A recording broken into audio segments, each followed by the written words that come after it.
Hello बच्चों। बच्चों हम लोग कल की क्लास में देखे थे कि लाइट क्या होता है। Ray of light, beam of light. फिर बीम ऑफ लाइट में हमने देखा था converging beam of light, diverging beam of light, parallel beam of light. ठीक है, आगे बढ़ते हैं। तो आज हम देखेंगे reflection of light, laws of reflection and types of reflection. ठीक है, तो सबसे पहले करता है reflection of light. Reflection of light कहता क्या है? रिफ्लेक्शन ऑफ लाइट ये कहता है कि व्हेन अ लाइट रे bounce back in a same medium after striking to a surface is called as reflection of light. just assume करो कि एक लाइट रे ये आया, आके इस पॉइंट पे टकराया, टकराने के बाद इसी मीडियम में रिटर्न आ गया। तो ये जो प्रोसेस है वो होता है रिफ्लेक्शन ऑफ लाइट। अज्यूम करो कि आपके हाथ में एक बॉल है, आप बॉल को पकड़ के आपने एक दीवार पे मारा। तो when you throw a ball to a wall, ball to wall एक राइमिंग वर्ड हो गया। खैर, जब आप एक बॉल को वॉल पे फेंकते हैं तो क्या होता है? दीवार पे पड़ने के बाद वो रिटर्न आपकी तरफ आता है, राइट? आता है। तो ये जो प्रोसेस है, अज्यूम करो कि आपने जो बॉल को थ्रो किया दैट इज इंसिडेंट। अब वो जो बॉल है वो लाइट सोर्स है, अज्यूम कर लो। तो जो आपने बॉल को थ्रो किया वॉल पे, ठीक है, तो वो इंसिडेंट हो गया। वॉल पे जाके टकराया तो वॉल इज अ सरफेस हो गया। टकराने के बाद बॉल रिटर्न आया, मतलब लाइट रे रिटर्न आया। तो ये जो प्रोसेस है returning back of light ray in a same medium after striking to a surface is called as reflection of light. ठीक है, तो यही लिखा हुआ है, देखो क्या, the bouncing back of light ray in a same medium after striking to a surface. ठीक है, तो देख लेते हैं, एक सरफेस एज्यूम कर लो। ठीक है, ये हो गया हमारा लाइट रे।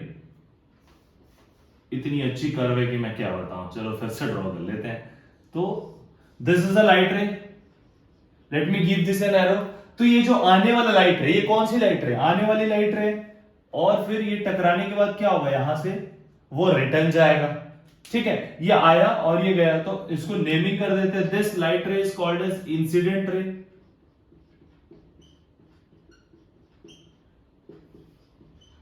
ठीक है, अब ये टकराने के बाद ये लाइट रे जो जा रहा है, ये कॉल्ड एज क्या कहते हैं इसको? Yes exactly, it is reflected light रे।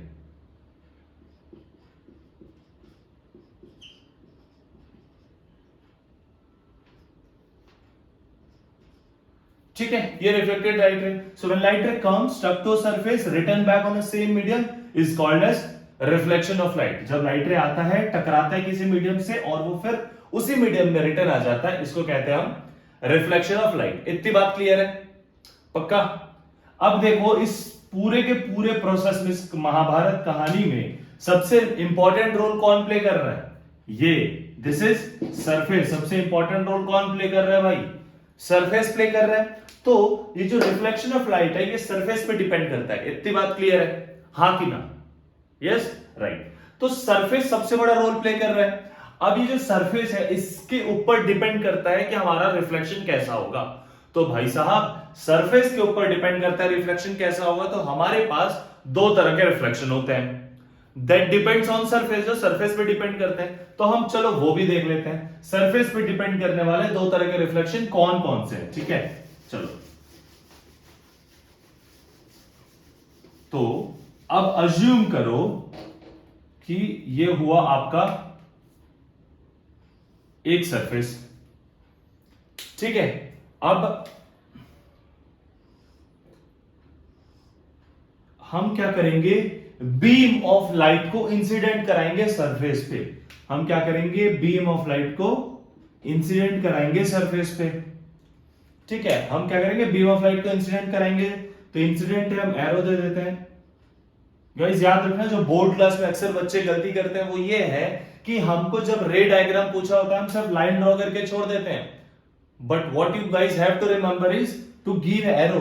भाई रे डायग्राम में एरो ही नहीं है तो कहां से रे बनेगा? रे डायग्राम में रे ही नहीं रहा। ठीक है, तो ये हो गया इंसिडेंट रे। अब देखो क्या होंगे? ये टकराएंगे, टकराने के बाद ये उसी मीडियम में रिटर्न होगा। ये हो गया रिटर्न, ये हो गया रिटर्न। अब अगर all the incoming beam of light रे जो पैरेलल दिख रहा है हमको, और ये reflected beam of light rays ये भी पैरेलल है। अगर incoming light rays after reflection जो आउटगोइंग लाइट रेज दोनों एकदम पैरेलल होते हैं, तो उनको कहा जाता है रेगुलर रिफ्लेक्शन। मतलब ये कब होगा, ये सिर्फ तब होगा जब ये जो सरफेस है ये प्लेन, पॉलिश्ड या स्मूथ, आप ये कह लो,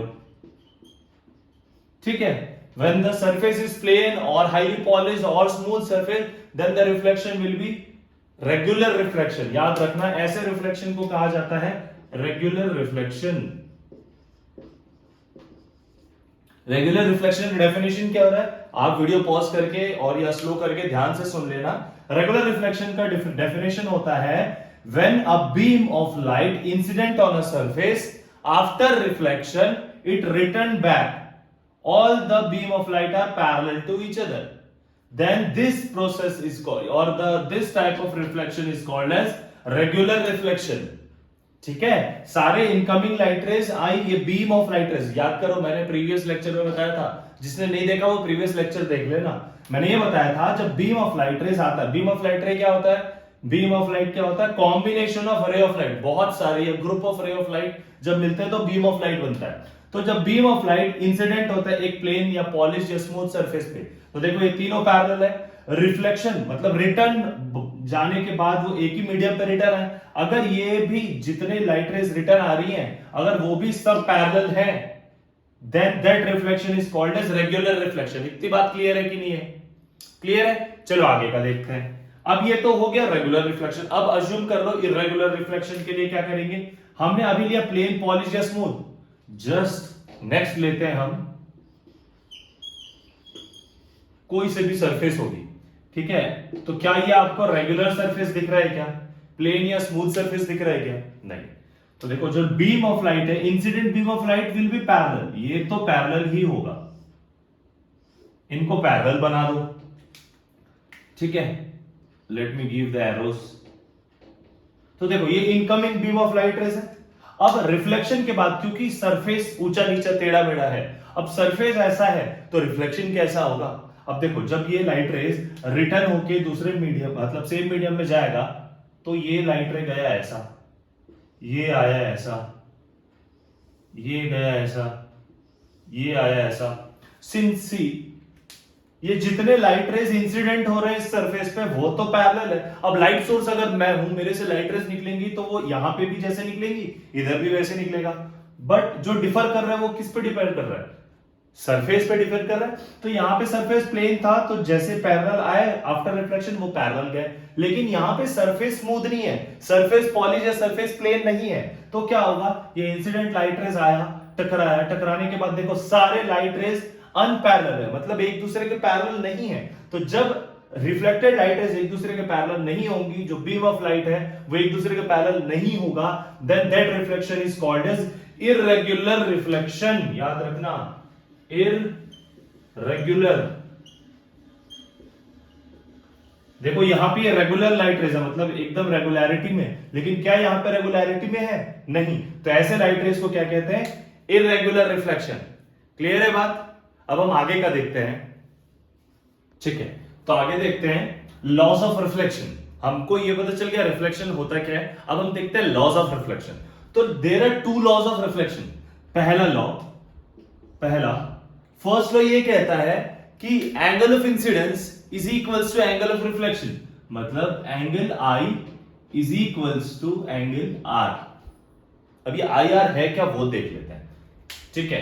तो एक सरफेस हम बनाते हैं, ये बन गया हमारा सरफेस, ठीक है। इतनी बात क्लियर है, ओके। हम क्या करते हैं, एक इंसिडेंट रे बनाते हैं, ये हो गया हमारा इंसिडेंट रे। अब ये देखो ये इंसिडेंट रे हो गया, अब ये इस पॉइंट पे आके टकराया तो इसको कहते हैं पॉइंट ऑफ इंसिडेंस।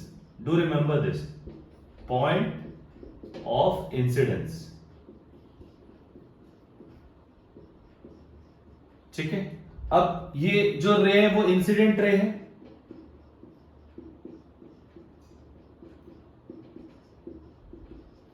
ठीक है। अब जब लाइट रे आके एक सरफेस पे एक पॉइंट पे टकराता है, वहां पे बनता है normal which is perpendicular to the surface. याद रखना मैं जो वर्ड यूज कर रहा हूं, नॉर्मल, अब नॉर्मल का अब खुद में ही ये मतलब बता रहा है कि परपेंडिकुलर होता है, मतलब 90 डिग्री। अब परपेंडिकुलर किसके, जिस पॉइंट पे टकराया, जो सरफेस का पॉइंट होगा उस पॉइंट पे नॉर्मल होगा उस सरफेस से। तो हम यहाँ पे नॉर्मल ड्रॉ कर लेते हैं। नॉर्मल का मतलब होता है परपेंडिकुलर। तो ये जो डॉटेड लाइन हो गया ना, ये नॉर्मल हो गया। लेट मैं इसको एन नेम से डिनोट कर देता हूं। अब ये लाइट रे आया, टकराया, टकराने के बाद रिफ्लेक्शन क्या होता है, लाइट रे आता है, टकराता है, टकरा के सेम मीडियम में रिटर्न होता है। तो यही जो रिटर्निंग बैक ऑफ लाइट है, यही तो रिफ्लेक्शन होता है। तो देखो भाई, ये टकरा के इसी मीडियम में ट्रैवल कर लिया। ठीक है, थोड़ा सा और अच्छे से बना लेते हैं इसको।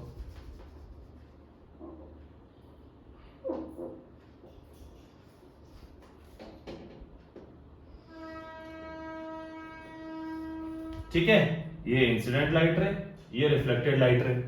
अब देखो, ये इंसिडेंट रे हो गया, तो ये वाला रे क्या हो गया, ये वाला रे, यस एग्जैक्टली, ये होगा रिफ्लेक्टेड रे।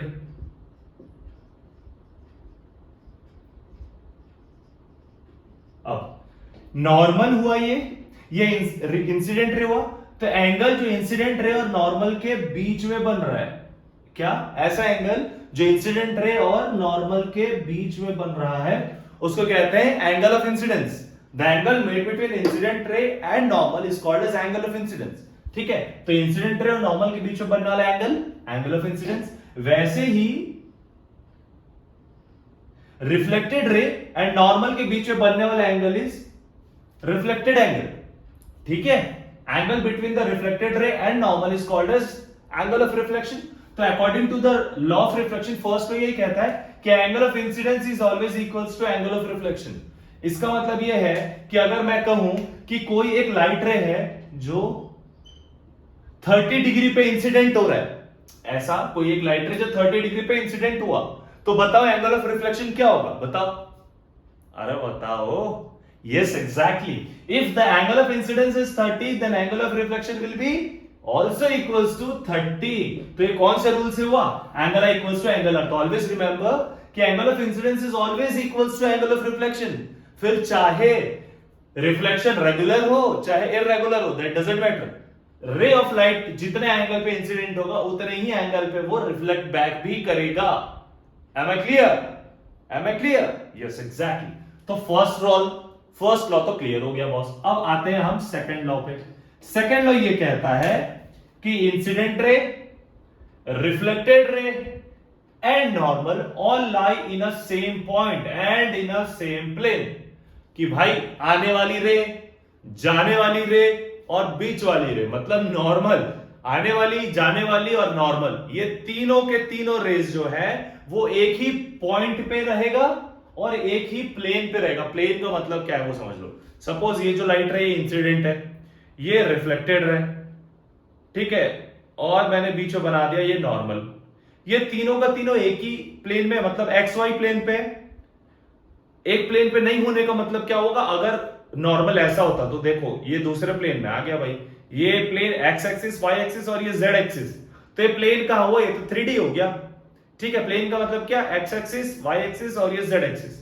अगर सॉरी जेड एक्सिस कह रहा हूं, अगर इंसिडेंट रे, रिफ्लेक्टेड रे और नॉर्मल तीनों के तीनों एक ही पॉइंट पे और एक ही प्लेन पे हैं, वो होता है सेकंड लॉ ऑफ रिफ्लेक्शन। तो क्या होता है, incident ray, reflected ray and normal all lie in a same point and in a same plane. ठीक है, incident ray,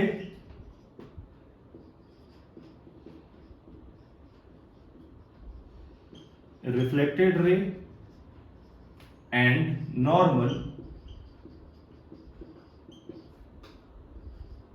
all lie in a same plane and on a same point।